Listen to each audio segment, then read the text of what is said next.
there's probably a lot of gay guys out there who'd be interested in having a child and just thought maybe it wasn't a possibility because they're gay. We've just put an ad in Express. It's the gay, lesbian, bisexual, queer newspaper, and they've got a little column headed up Dads Wanted, so I've just put an ad in there. I'm looking for a gay guy who'd like to be part of parenting a child with me. Whoever answers the ad will have some ideas about what involvement they'll want to have, and we'll have to negotiate from there. Because I'm gay, I'd like someone else who's gay. I'd like the child, you know, be growing up in a gay family, so yeah.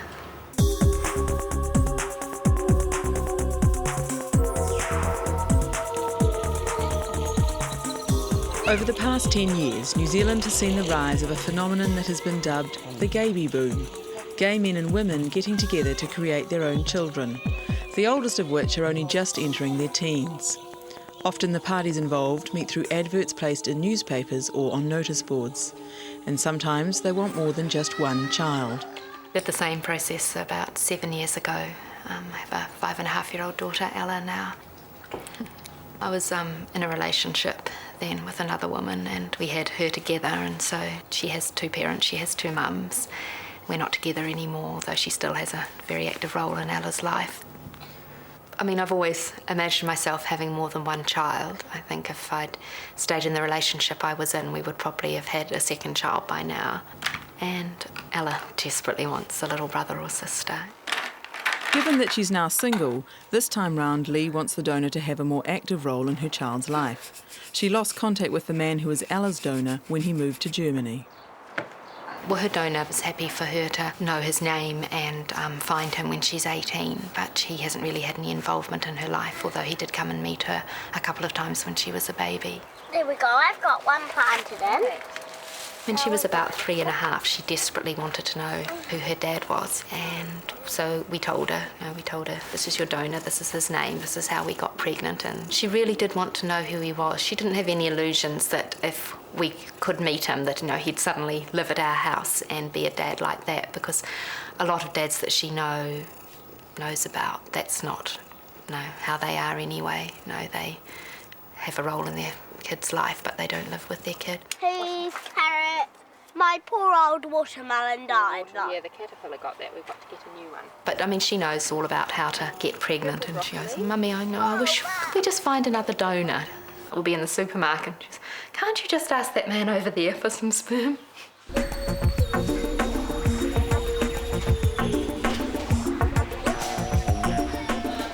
Gay women have the option of using a sperm donor to become pregnant, but when a gay man feels the urge to parent, it can be more difficult. The man has to find a woman who is willing to let him father her child. I've got the 2 boys, Felix and Rupert, who are nearly 4 and 2. Here's an ice block. We'll get the yogurt ones, eh? I see the boys on a regular basis, usually once during the week, and I have them most weekends. Is it cold? I feel cold. On that face? And my eyes. On your eyes? Oh, is it cold? Yeah. Is it cold? Glenn and his partner Robert have been together for 18 years. 5 years ago, Glenn answered an ad placed by a lesbian couple who were looking for a man to parent with. Although it was the first ad he'd ever answered, Glenn had spent years deliberating whether gay parenting was a responsible thing. My reservations were that it was a non-traditional family environment for bringing up a child, that there are enough children in the world already, and what was my reason for doing it? Was it a purely selfish need or desire to have children? What were the ramifications going to be of a child going to school that had 2 sets of gay parents? Here you go. At the end of that process and thinking about all those issues that the opponents of this kind of family structure always raise, I still wanted to have children. So it was a really deep kind of, I don't know whether you'd call it instinctual, but just some kind of desire that was there that remained after I'd analysed all those issues. And at the end of the day, I didn't think they were so great that they would be insurmountable or detrimental to the children. Barney, where are you? What's the Barney song? 4 years ago, Felix was born to Mary. 2 years later, Mary's partner Sarah gave birth to Rupert. Glenn is the biological father of both the boys. Having taken years to get to the point of thinking that gay parenting was an okay thing to do, to think about gay parenting with two different mothers in the same relationship took me a wee while to get my head around as well. Shall we get your comb and comb your hair? So you're looking nice for Sarah? Get You got your bag packed? What's in here? Sheesh, you're taking the whole farm, the whole zoo. Yeah. So I need to make a zoo at my home. I mean, it's very easy to get away with, if it's a superficial social scenario, to say, I've got two children but they live with their mother. And I usually say mother singular rather than mother's plural. And that's fine because that's a situation that a lot of men are in. But I mean, if it's people that I'm going to see on an ongoing basis, then, you know, just tell them the way it is. Well, I've never had a negative reaction, but probably people have gone away going, my God, how terrible. And how strange. In fact, he's got two children with two different people and, you know, they're in a relationship. It's a bit like a religious cult, but it's not too bad.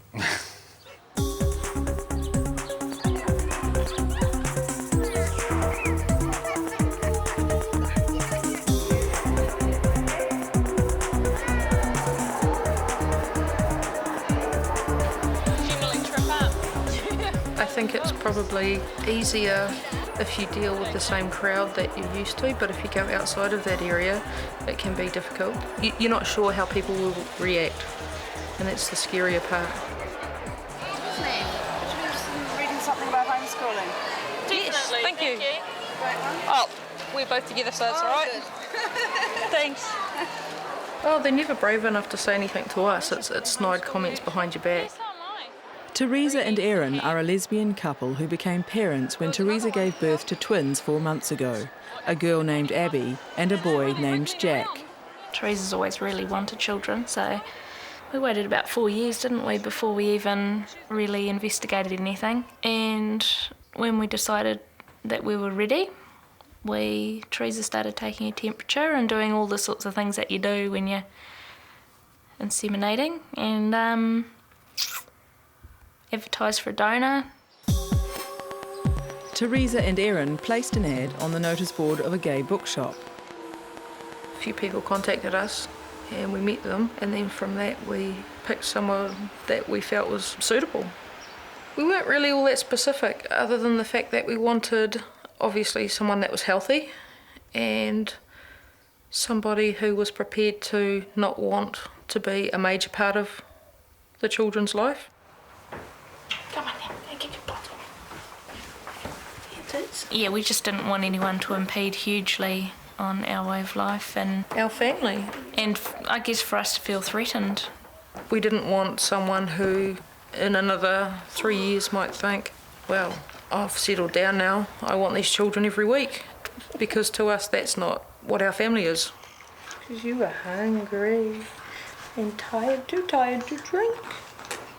I think they take on a lot of traits of who they are brought up by. They're already showing personalities like ours, and I'm sure they'll have a few like biological genetic traits from the donor. We'd only known them for a month. It doesn't require too much delving into each other's lives, I guess, does it? No. Get it, Jack. The way we did it, we actually felt like we did know him. Like our agenda wasn't, oh, we want someone with blonde hair, blue eyes or anything like that. It was probably a case of a personality more than anything. Like we met him and had our talk and everything, and by the time we were walking back to the car, we both knew that he was the one.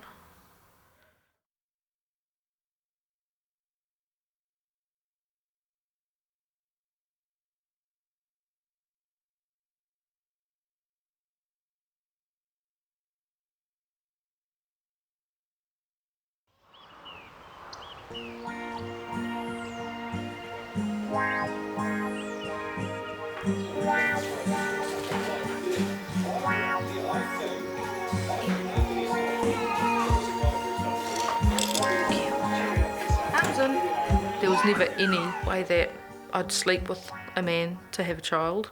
because although it was to have a child, to me it was still going outside of the bonds of our relationship. I rang a clinic to find out how long sperm survives outside of the human body, and they actually told me that within Auckland you've probably got 24 hours. I took my temperature for about a year every morning, and then I knew which days were the best days to try for ovulation and everything. We gave him the dates, and we sort of gave him 2 days in a row. And I'd given him 2 weeks warning because I knew when it would be, and he was fine with that. On the day of conception, Teresa and Erin made a 1-hour trip across Auckland to collect their donor's sperm. We actually provided sterile containers for him, and he then provided us with full containers, well, semi-full. It was quite sweet. The first night it had a little, it was all gift wrapped with a bow, wasn't it?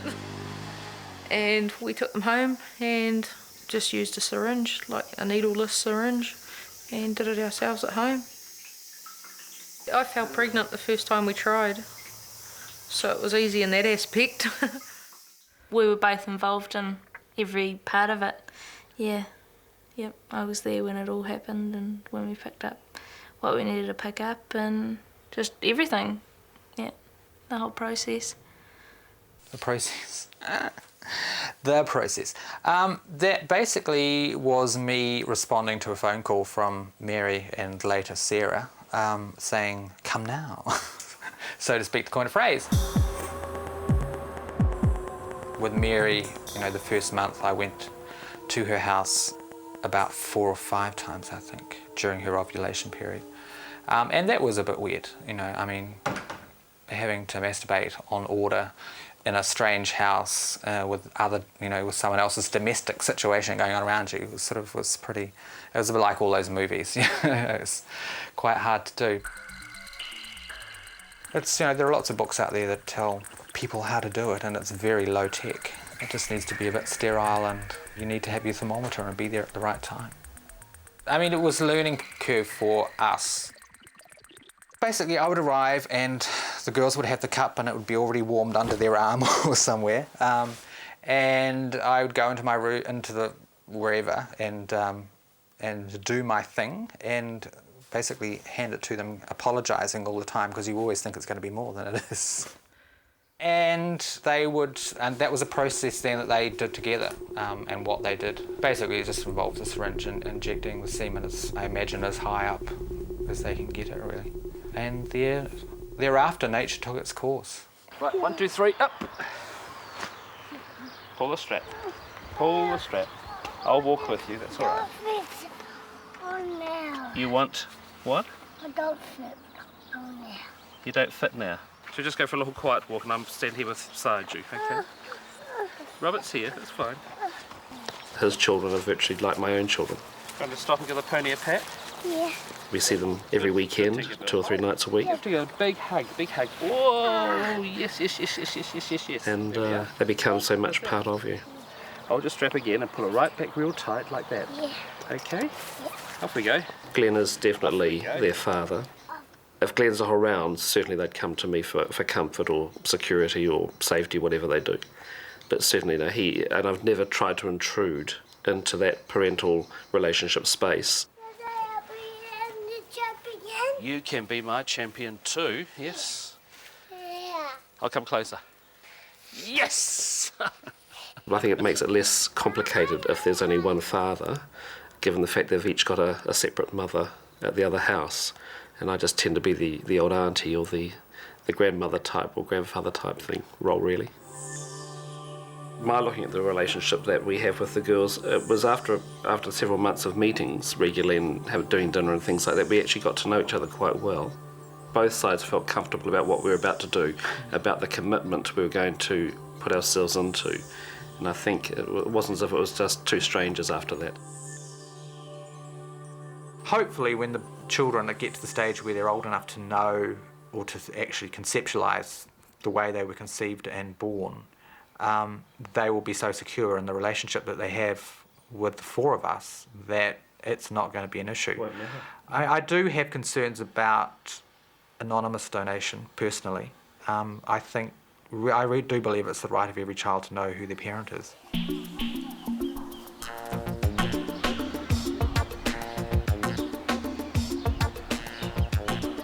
Oh, look, here's a peacock. It's been 6 weeks since Lee first placed her ad looking for a man to parent with. So far, there have been few responses. Well, the ad's only run a couple of times, but I've heard from 2 people. Oh, look, what's in there? One guy lives down in the South Island, so we've emailed a couple of times. Whoops! He's really keen to become a parent, but we've sort of agreed that it probably wouldn't work being in different parts of the country, but we're just keeping in touch by email. Oh, look, that one's just a baby. This one down here. It's so cute. And then there's someone else who's in Auckland who I'm going to try and catch up with for coffee next week. Last time it took a while for the responses to come in. I think people either have been thinking about it for ages, see an ad and ring up straight away, or what more often happens is people see it and they start thinking about it and then they don't answer it for a little while because it's such a big thing to think about. The baby's still over there, the mother's going. I don't want them to take on parenting Ella because she has 2 parents. She has 2 mums. I don't feel like she's missing anything in her life, but I think because I'm going to be a single parent doing it this time, I think to have 2 people parenting you is good. And that's probably the main reason I'm looking for a father to be involved this time, not because I felt she desperately missed out and a child should have a father, but because I really like being able to parent with someone else. She's got some amazing men in her life. She's got my brother and my sister's partner. They're really amazing. I mean, if you say she needs good male role models, then she has those. I don't think having a father necessarily gives you a good male role model. I mean, there's some awful fathers out there. Just having a father isn't always necessarily a good thing. Did you have a good relationship with your father? I think while I was a little child I did, but certainly not in my teenage years. He found the Lord and became a born-again Christian, and we basically didn't get on for most of my teenage years. He used to send me lots of letters of anti-gay, he didn't know I was. And I did tell him in the end. I told him when I was pregnant with Ella, basically. I didn't see any reason to tell him beforehand. It wouldn't have made a difference. But when I was having her, I wrote and said, no, I'm pregnant, and if you haven't guessed by now, I'm gay, and I sort of wrote him a letter saying, I guess you have 2 choices now. You can either accept it and be part of her life and she can know her grandfather, or you can not accept it, in which case I guess we won't see each other. And I thought he'd, kick up a stink, and he didn't. He sort of wrote back and said, well, if that's what you've chosen, then I'm not going to judge you. God will judge you. And I thought, well, that's okay. But he really wanted to know his granddaughter. And he came to see her just before she turned a year old, and he said to me at the end, I can see that you're parenting really well and she's really happy. And they actually had a really lovely time together, and sadly he died when she was about 18 months old. So I'm really glad that he sort of came for that holiday, and we sort of had a week with him where they got to know each other.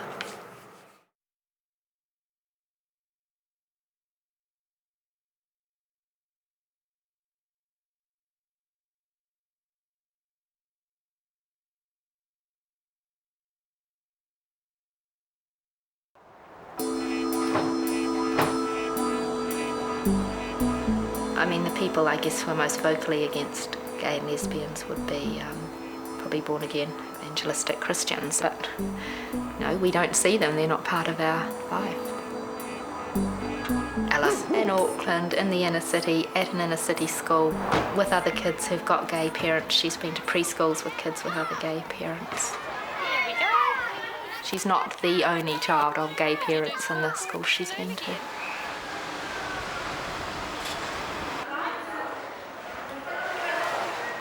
It was quite funny. A couple of weeks ago she brought a school book home called Opo the Gay Dolphin. She was like, oh, he must have a boyfriend dolphin to play with. And I actually had to explain to her that when the book was written, they actually meant it like he was a happy dolphin. And so her first interpretation of Opo the Gay Dolphin was that Opo had a boyfriend dolphin. He played around with in the sea. This fabulous butterfly you were doing. I mean, I don't think I'm disadvantaging her. I don't think she'll have terrible teenage time or a terrible any time just because she's got lesbian parents. I do not like green eggs and ham. Kids will tease you at school about anything. I mean, you get teased because you wear glasses, you get teased for a lot of things, and I mean, it is possible that kids will tease her about this, but I think she's secure enough in her family to have a good answer for it. It hasn't been a problem so far, and I think she'd have enough resources and skills to deal with it if someone did.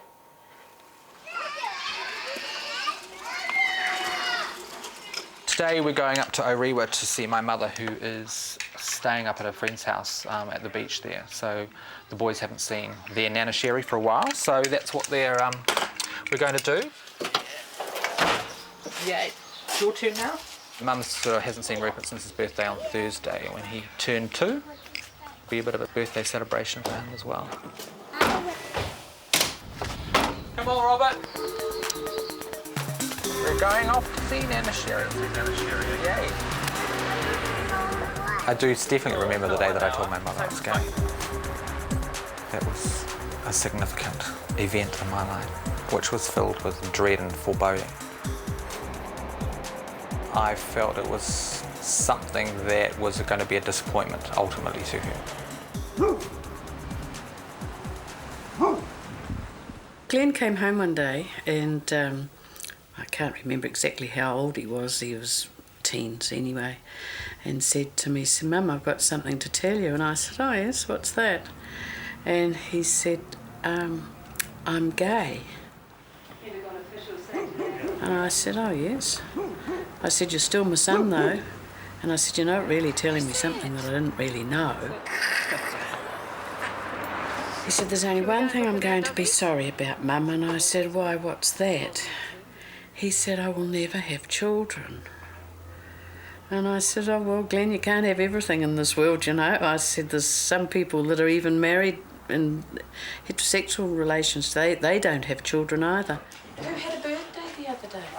Did you have a happy birthday the other day, Rupert? You did. You got lots of presents, didn't And you? your next birthday, how big are your next birthday, Felix? You get lots of presents, didn't you? When he enlightened me that they were going to have Felix, I said to him, I said, "Well, you've got your wish." Come on, Ruth. Quick. Come along. Over here come over here, eh? I knew how that had actually been done, but I mean, to me, the whole idea was that Glenn was going to have the children that he didn't think he was going to have. But he did insist that he definitely wanted hands-on participation. Beautiful. It's beautiful, isn't it? Oh,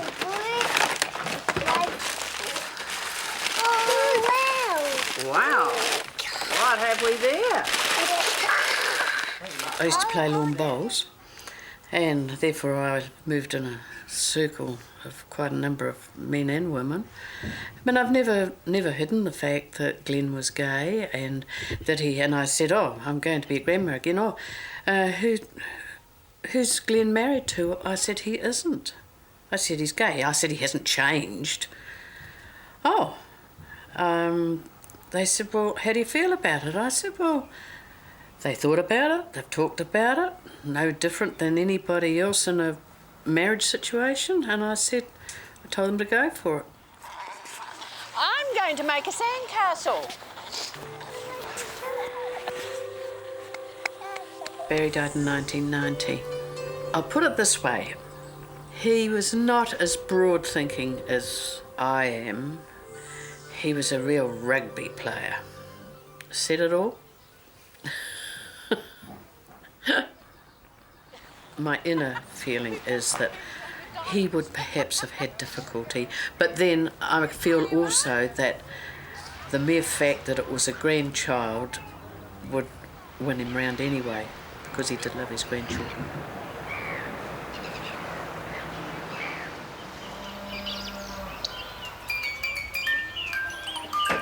Teresa and Erin's twins are now 6 months old, and the women are starting to consider Erin's legal position as the twins' non-biological mother. The couple have decided to talk to a lawyer about applying to make Erin a legal guardian of the children. This would give her some parental rights. As it currently stands, she doesn't have any rights. That's why we're aiming to get legal guardianship. And if anything were to happen to Teresa, I would automatically become the guardian of the children. It can be contested, but at least that way we've put down through a court what we want to have happen. We've made it a legal note that we want Erin to be their legal guardian and for her to have equal rights in decision making and other say. I mean, I won't let them go for anything. Well, at the moment, Teresa as the mum has all the say over the upbringing of the children, and guardianship is really about giving you some say in their upbringing. Definitely. Mm-hmm. Schooling, health, religion, vital decisions regarding the children's future. So from here, what would we need to do? We're going to make an application to the family court that Erin be appointed their guardian. Okay. So we submit that to the court. Now, it may be that will go through without a hearing. I'm not sure. How much do the courts want to know about us as a couple? The court will want to know enough that they have an impression that this is a stable situation for the children. So on that, I have to get some of those details. Can you tell me where did you two meet? At work. At work? Yeah, we were both working in a service station. And how long have you been living together? 4 years. About 4 years, yeah. 4.5 years. Okay. And when did you decide to have children? We'd been discussing it for a while, hadn't we? Yeah. But we felt we were ready sort of about a year ago. About a year ago. Yeah. Okay. Point blank, I wasn't going to have them, no. Although if Teresa had really wanted children and for some reason she couldn't, I think I probably would. So it was very easy. I had a good pregnancy, and the only reason I had to have a cesarean was because both babies were in the breech position. 9:45 we were taken down to the operating theatre, and by 10:33 and 10:35 we had 2 babies. Before they were born, we had to ask about circumcision because we thought we were going to have 2 boys. We didn't know the first thing about it and whether they still did it. And I think the general rule was if the father's circumcised, the baby gets circumcised if the parents agree. But actually that seemed like a simple question to us, but it got everybody up in arms, didn't it? It did. Everyone had their own ideas. It was and like, there was arguments all over the show. I am, I'm not. And in the end, nobody asked, nobody suggested at the hospital or anything. So I think basically these days, if you don't ask, you don't get. Yeah. So, yeah. He hasn't got anyone to compare it to yet, so...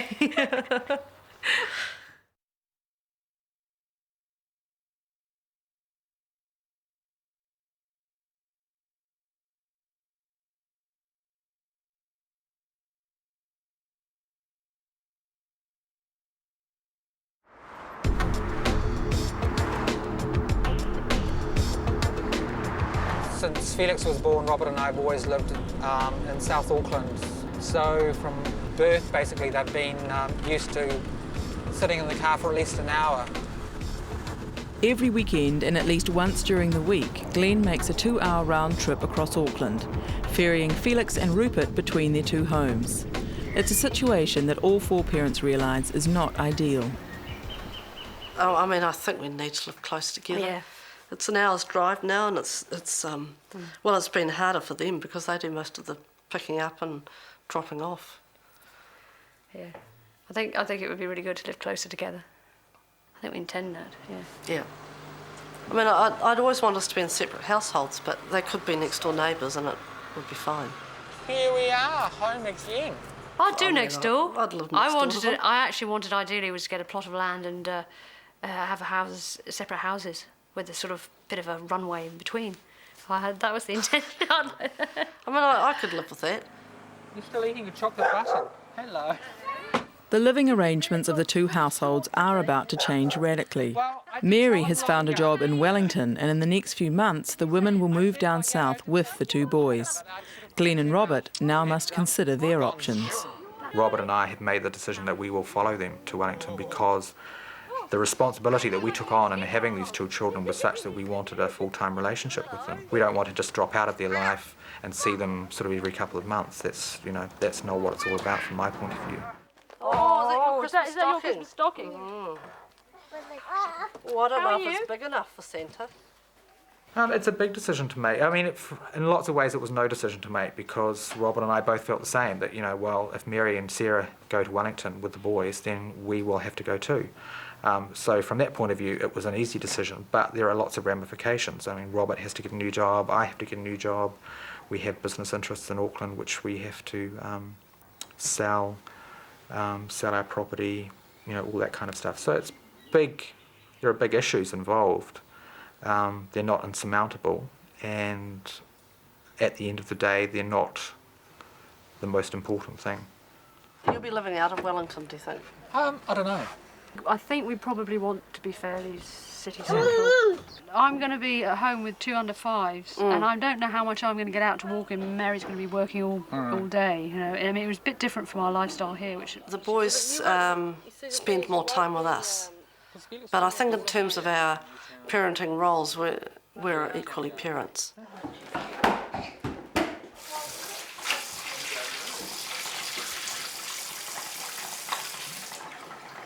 I'm the birth mother of one of them, and Sarah's the birth mother of the other. get that put out. And what did the baby do? Wah, wah, wah. Yeah, that's right. That's what I find quite remarkable, is that our respective birth children treat us differently. Go, oh, I can tickle you. When Felix was a baby, Sarah spent a bit more time with him than I did, but he still favoured me over her. Some of that might lessen as they get older, but certainly as babies and toddlers, they seem to know who their birth mother is. Lying down. Kiss, kiss. Good night, darling. A, B, C, D, E, F, G, H, I, J, K, L, M, N, O, P. We don't really intend to break up, so, I mean, you know, but having said that, I mean, stranger things have happened. That's something that we did discuss, Mary and I, originally, because I'm from England and all my main family are from there, and I think in sort of flights of fancy I might have said, I'm off and I'm going back to England, I can't bear it, the children are too noisy. And then the thought of sort of going off with me taking Rupert and hiking him across the world and leaving Felix here. And what we felt was it was paramount that the children should stay together. Yeah, I think that's terribly important, yeah.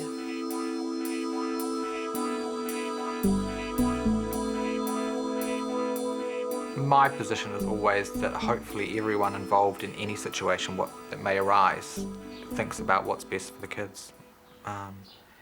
And who knows what that will be, whatever, I mean, it depends on what the situation is. But way back in the earlier days, when we knew that Sarah was pregnant carrying a child, I remember you and I talking about it, what if? And it's obvious that Felix would go with Mary and Rupert would go with Sarah. But we also believe that the two women involved, Mary and Sarah, would never stop the other child from going to the other woman and sharing time, life and things like that, apart from the boys sharing time with us. Obviously, if they did split up, or if Robin and I split it, it makes it much more difficult to run the system that we run at the moment. It'd be nice to think your relationship will last forever, but they don't always, and ours didn't. As a nurse, Lee has to work shifts, and therefore she has to juggle childcare for Ella. Tomorrow is school, and you're going to play at Charlotte's house after school. Okay. And Saturday... Just a minute. Saturday, if we look at Mummy's roster, you're going to Mama's for Saturday and Sunday night. Whole weekend with Mama. Mama is Lee's ex-partner Jerry. The couple separated 3 years ago, but Jerry maintains an active role in Ella's life.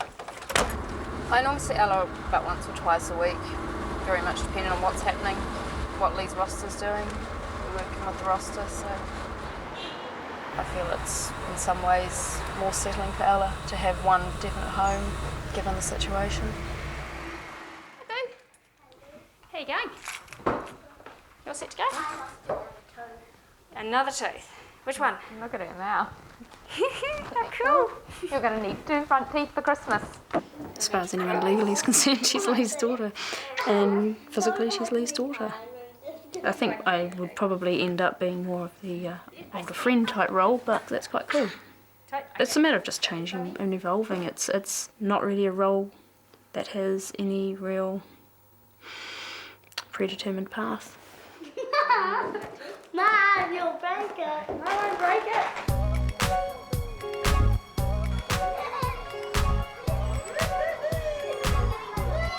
I don't have a desire to have a child myself. It's just not what I want in my life. Doesn't mean I would prevent any future partners, but I'm quite happy to be just the auntie. It's a great role.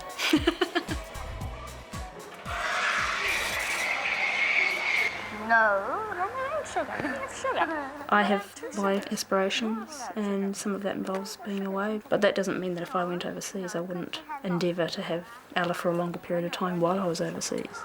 I need sweetening up. I can't put my life on hold for the next 16 odd years, and I don't think it's fair to promise something 10 years down the track. It's not realistic. Life happens, things happen.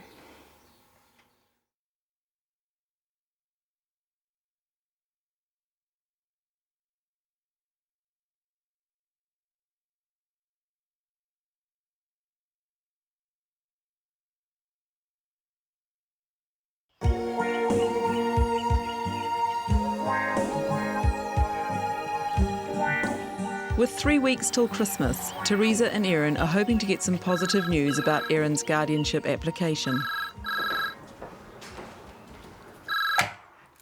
Hello? Teresa. Yeah, hi. G'day, John Hogan. How are you? Good. Hey, Teresa, I had a call from the court on Thursday. Yeah. It's gone before the judge, and the judge has asked for a report from a social worker. Yep. And that's okay. I mean, it just slows the process down, but that's okay in my view. I'm still optimistic and confident that Erin will be made a guardian.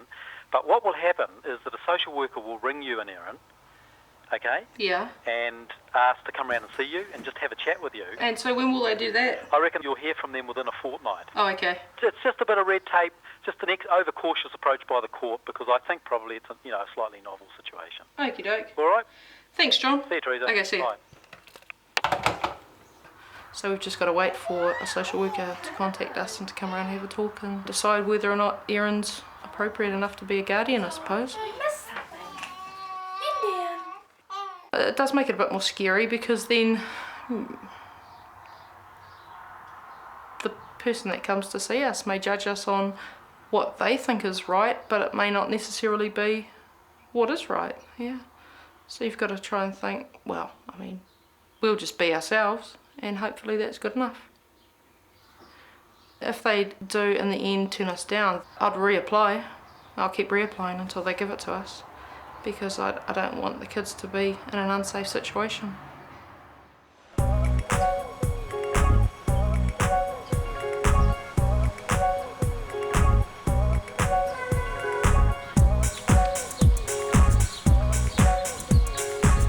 Lee has had some progress on the donor-father front. Hold on tight, Rude. She's keen to confide in her best friend Megan, also a lesbian mum. Megan and I talk about most things. Yeah. We've known each other for maybe about 11 or 12 years, and our kids love each other. Reuben adores Ella, and Ella thinks of Reuben as her little brother. So have you found anybody? I've talked to this guy again who answered the ad. I've had coffee with him twice now. I mean, I really like him, so I think... Did you have many answers? Just 2 so far, but it only went in 3 times. Yeah. So it's so funny sitting down and talking about it with someone again. It's like you're sitting in a cafe talking about what are you going to do with your sperm and how you're going to get How are you pregnant. going to transport it? And you can see the people at the table beside you thinking, what are you talking about? I'm going to do that whole thing with sperm again. It's like, oh. It's horrendous stuff to handle, isn't it? Who'd have thought it was so little when you think it's... I know. You think when you're sleeping with boys, there's an awful lot of it. When you see it, it's actually not much. There's only that much on a good day.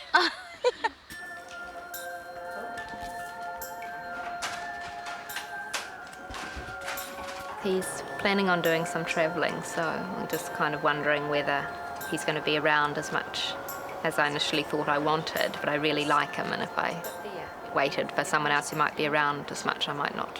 I feel like I got on with them so well. He's good looking too. But yeah, I mean, that wasn't it's not my sole criteria for choosing, but yeah, he is good looking. And he's a fashion designer, so as he said, the child would always be well dressed. Maybe pregnant this time next year. Baby the Christmas after that.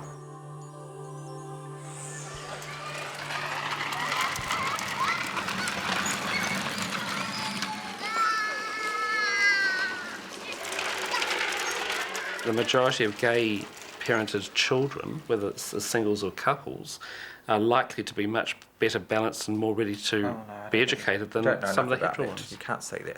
There's not enough Well, I've just said statistics. No, well, it's not founded on fact or substantial well, it's fact. My opinion, based on having talked to and listened to various people. And I think our children, Felix and Rupert, are showing to be quite well-balanced children amongst their peer groups now at Play Centre and Playhouse, things like that. Felix has a great love of things sparkly and pink. And he's got these jelly shoes, which are sort of got these sparkly iridescent things on them. And he gets ribbed when he goes to Playhouse. You know, they say, "You've got girl shoes on." But he copes with totally blasé, doesn't care. Yeah. He knows he likes them, and that's fine.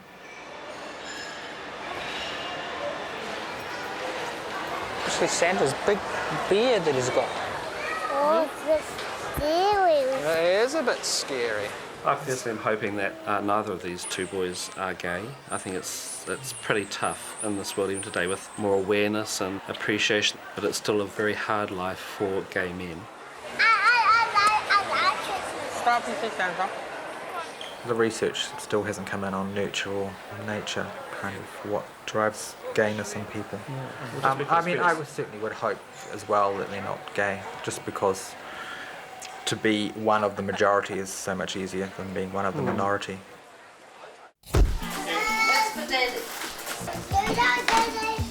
Now, Mama Christmas boy.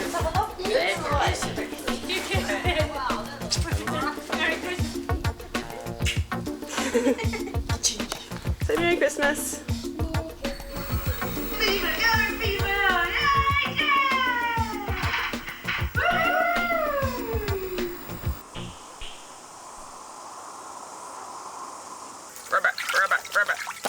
Is it tasty? Christmas passes, and by mid-January, Teresa and Erin are still waiting on a social worker to call, despite their lawyer's assurance that it would only take 2 weeks. We don't really have any major plans, just take it as it comes, get through their birthday. If we survive that first year, we can handle anything, I think. Us having children is something that we wanted, and it's not something that we can just easily do, so a lot of thought has gone into it, and because of that, they're always going to grow up knowing that they were wanted. What are you going to do? I've got a funny feeling that our being gay is not going to be the most embarrassing thing for them to worry about as far as us being their parents. I'm sure we'll do far more embarrassing things than that.